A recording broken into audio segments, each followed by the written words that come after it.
بسم الله الرحمن الرحیم. السلام علیکم. د هاو ټو چینل د طرفه زیارت شه تاسو ته هرکلی وایم. نن به په دې ویډیو کې زه تاسو ته د Windows 7 د بوټیبل USB جوړولو طریقه ښیم. دا ویډیو شروع کولو نه مخکې زما د کوم چینل ستاسو په مخې دی هاو ټو دا سبسکرایب کړئ چې کومې نوې ویډیوګانې زه اپلوډ کوم په هغې کې نوې سبقونه نوې طریقې هغه به تاسو ته په وخت سره میلاوي. تاسو د ګنټۍ دا بټن دا بیل بټن دبا کړئ. په Windows 7 بوټ کولو لپاره یو USB او بل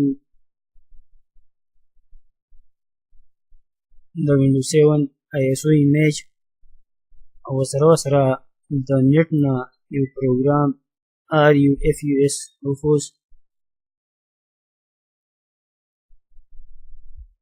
ډاونلوډ کول غواړي. هغه تاسو ډایرکټ په ګوګل کې په کروم کې ورکئ، تاسو ته به راوړئ رسوز ته. د دې سایټ نه دا تاسو ډاونلوډ کولی شئ. ما خو مخکې نه ډاونلوډ کړی دی، زه د هغې باندې کار کوم. تاسو چې کله هم وینډو بوټ کوئ نو دا به رن ایز اډمنسټریټر کوئ.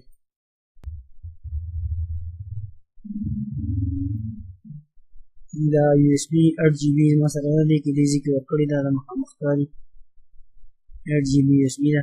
دې دپاره اوس وینډو ایمیج ISO ایمیج هغه هم شته. Windows 7 Ultimate دربیچیا CDVD ISO دې به صرف سټارټ بټن وایي. دا پیک فارمیټ پسې وایي چې دا USB ستاسو بلکل صفا شي. دا به لږ ټایم اخلي، انتظار به تاسو ته پرېوځي.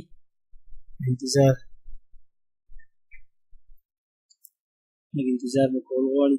تاسو انتظار کوئ، دا څه سخت زګي پورې شوی دی، پاتې هم په کافي دی.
زموږ دا پروجیکټ پوره کېدو والا دی.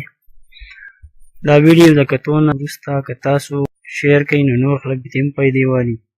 فیسبوک باندې شیر کړئ، په وټساپ باندې شیر کړئ، څنګه شیر کولی شئ شیر یې کړئ، نور خلک دې هم پیدا والي. ښه خبره چې نورو خلکو ته پیدا میلاو شي. خپل کار سړی په خپله وکړي، د ټول نه ښه خبره ده.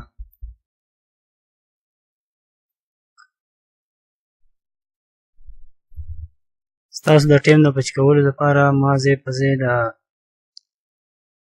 دغه ریکارډینګ ودروو چې دا ویډیو د کم نه کم ټایم لپاره کم نه کم ټایم کې جوړه شي او ستاسو ټایم هم بچت شي او د چل هم زده کوئ.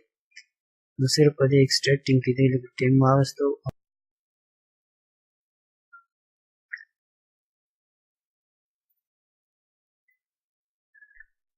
د ویډیو کتو ستاسو ډېره شکریه.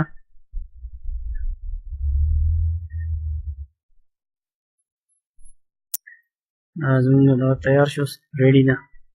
ریډي ورته ولیکو چې یاره ستاسو USB تیاره شوه، بوټي بل شو او ستاسو دی نه وینډو ښه په اسانه کولی شئ.